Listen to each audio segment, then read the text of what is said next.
Police के हमारे जो भाई बहन हैं वो बहुत दुखी थे। मैंने अपील की कि पुलिस वालों की डिमांड्स जायज़ हैं, उनको उनकी ग्रेड पे मिलनी चाहिए। आज गुजरात के अंदर सबसे कम तनख्वाह पूरे देश में, गुजरात में सबसे कम तनख्वाह पुलिस वालों को मिल रही है।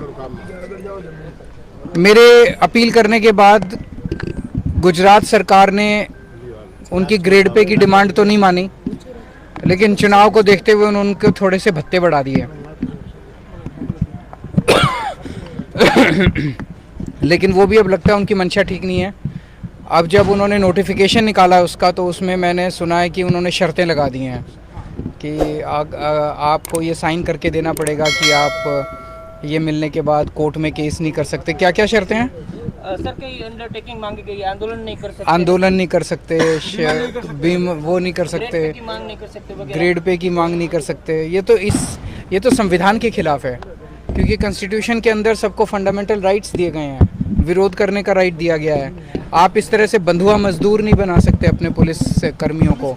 तो मैं पुलिस कर्मियों को सबको बोलना चाहता हूं कि आप बिल्कुल चिंता मत कीजिए, कोई शर्त मानने की ज़रूरत नहीं है, किसी को अंडरटेकिंग देने की ज़रूरत नहीं है।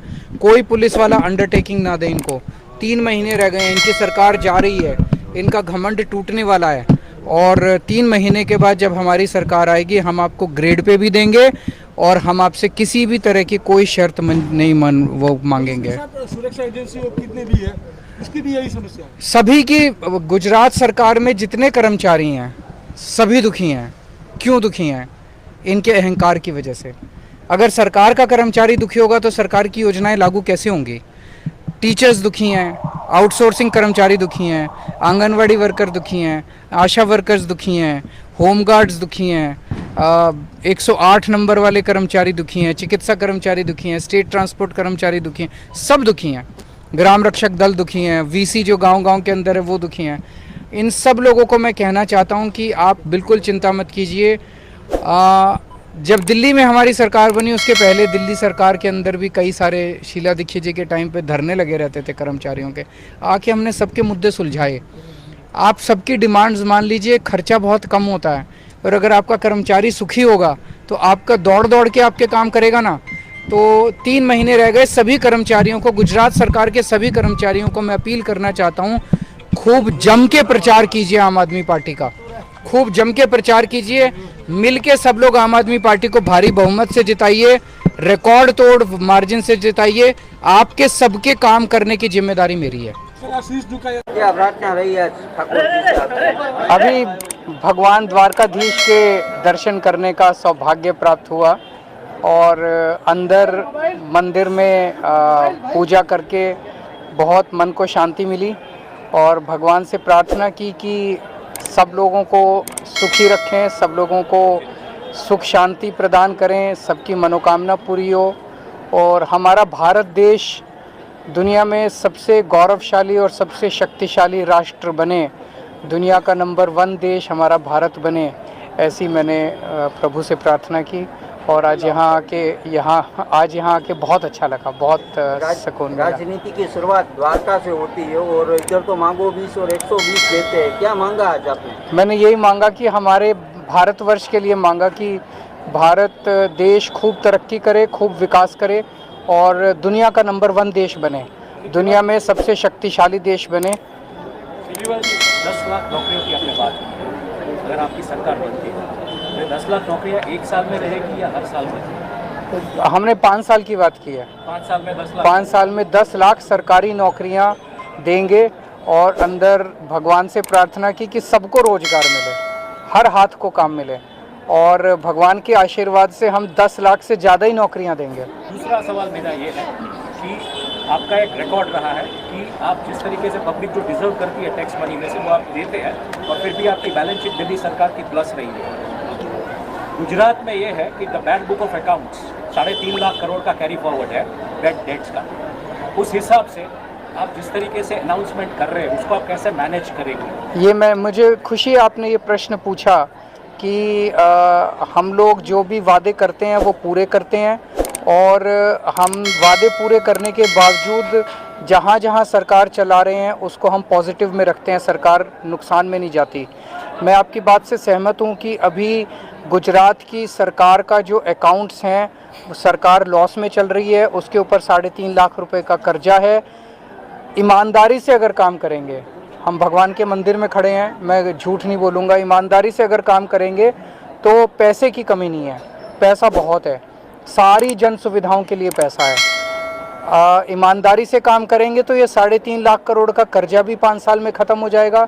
गुजरात सरकार भी पॉजिटिव में आएगी, खूब स्कूल बनेंगे, खूब कॉलेज बनेंगे, बच्चों को रोज़गार मिलेंगे, हर महिला को 1000 रुपए भी मिलेंगे, किसानों को अपना पूरा दाम भी मिलेगा, बिजली भी मुफ्त होगी, बिजली भी 24 घंटे, सारे काम हो सकते हैं। हमने करके दिखाए हैं, पहले दिल्ली में किए और अब पंजाब में शुरू हो गए हैं। सर गुजरात की बात करें, 5 करोड़ जो मतदार है गुजरात के, उसमें से 1 करोड़ 25 लाख बीजेपी के कार्यकर्ता है। इलेक्शन जीतने के लिए 40% मत चाहिए, तो आम आदमी पार्टी कैसे आएगी? हमारे साथ ऊपर वाले का आशीर्वाद है, हमारे पास श्री कृष्ण का आशीर्वाद है, हमारे साथ द्वारकाधीश का आशीर्वाद है, और जब वो आशीर्वाद देते हैं तो सारे पलट जाते हैं, वो 1.25 करोड़ लोग भी पलटेंगे। मैं आपसे पूछता हूँ कि अगर मैं आपको कहूँ कि मैं आपकी बिजली मुफ्त कर दूँगा, मैं आपके बच्चों का भविष्य बना दूँगा, मैं आपके बच्चों को अच्छी शिक्षा दूँगा, मैं आपके बच्चों को अच्छा रोजगार दूँगा, मैं आपकी महिलाओं को 1000 रुपए दूँगा, तो आप तो मेरे साथ आएंगे, फिर आप अपनी पार्टी छोड़ देंगे, आप तो फिर हमारे साथ ही आएंगे जाहिर तौर पे। आपने ये कहा कि मनीष सिसोदिया जी वाला जो सीबीआई रेड हुआ वहाँ पे, उसकी वजह से आपका वोट शेयर गुजरात में बढ़ा है, कैसे? ये हम रोज सर्वे कराते हैं, सर्वे में आता है हमारा, तो 4% बढ़ा है। मैं आपको बता दूंगा कल प्रेस कॉन्फ्रेंस में भी कि कितना हमारा है और कितना उनका है। एक कोइंसिडेंस आपको शायद पता हो, 2007 में नरेंद्र मोदी ने कैंपेनिंग की शुरुआत गुजरात के इलेक्शन से द्वारका से की थी। आज आपसे सबसे पहला किसान सम्मेलन गुजरात से द्वारका से किया है। 7% का वोट शेयर डिफरेंस है 1990 में जो कांग्रेस और बीजेपी के बीच था। कैसे आप इसको एनकेश करेंगे? आपके मतलब आपका जो रणनीति है वो अर्बन वोटर्स, रूरल वोटर्स, आज जिस तरीके से देखा रूरल वोटर्स को लेकर साथ चलने की भी बात है, युवा है, महिलाएं हैं, गृहस्थी है, सब कुछ है। ये 7% का जो वोट शेयर डिफरेंस है वो आप कैसे टर्न करें? हमें कोई उसकी चिंता मत कीजिए, ये बड़ी टेक्निकल बात है। जैसा मैंने कहा कि अगर मैं गुजरात के हर व्यक्ति को ईमानदारी के साथ बोलता हूँ कि मैं आपके बच्चों को अच्छे स्कूल बना के दूंगा, दिल्ली में किया मैंने, 18 लाख बच्चे को भविष्य बना दिया। गरीब रिक्शे वाले का बच्चा, मजदूर का बच्चा, किसान का बच्चा अब IIT में जा रहे हैं, इंजीनियर बन रहे हैं, डॉक्टर बन रहे हैं, वकील बन रहे हैं, अच्छे अच्छे पदों पे जा रहे हैं। तो आप क्यों नहीं वोट देंगे फिर हमें? हम आपके लिए, आपके भविष्य की, आपके परिवार के भविष्य की बात कर रहे हैं, तो सभी लोग वोट देंगे, फिर क्यों नहीं देंगे? फिर ये 9% क्या 19% से जीतेंगे ना हम लोग। राज्यपाल का एक मामला है, उसमें उनकी बेटी को जो है वो अभी भगवान के दरबार में खड़े हैं वो सब।